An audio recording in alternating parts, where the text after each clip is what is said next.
મંગલ કાર્યમાં આપણે તીર્થોને યાદ કરીએ, નદીઓને યાદ કરીએ, પવિત્ર ક્ષેત્રોને યાદ કરીએ ને, એનું સ્મરણ કરીએ ને, ત્યારે એ ક્ષેત્રની જે ઉર્જા છે, એ ક્ષેત્રની જે શક્તિ છે ને, એ શક્તિ આપણે જ્યાં હોઈએ ને ત્યાં આપણને મળે. સ્મરણ તો કરો.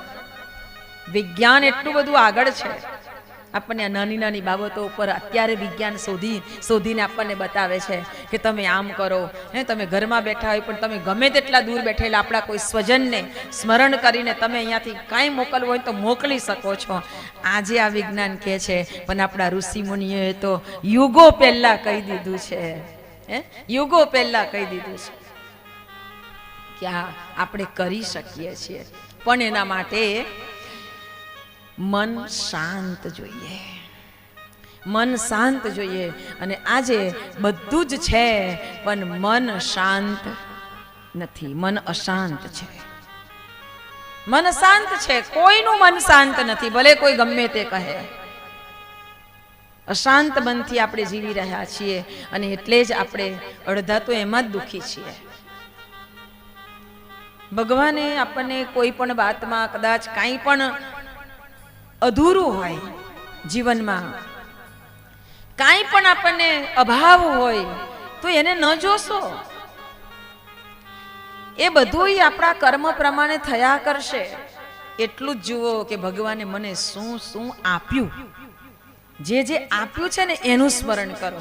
જે નથી મળ્યું ને એને યાદ જ નહીં કરવાનું. એને યાદ કરીશું ને તો દુઃખ થશે, પણ જે આપ્યું છે એને યાદ કરીશ ને તો સુખ મળશે.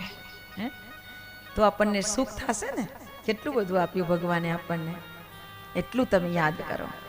દશરથ રાજાને ત્યાં પુત્ર નહોતા ને, સંતાન નહોતો ને, ત્યારે ગુરુજી પાસે ગયા. પણ ગુરુજી પાસે જઈને એમને દુઃખને નથી વ્યક્ત કર્યું. નિજ સુખ દુઃખ ગુરુ હી સુનાએ.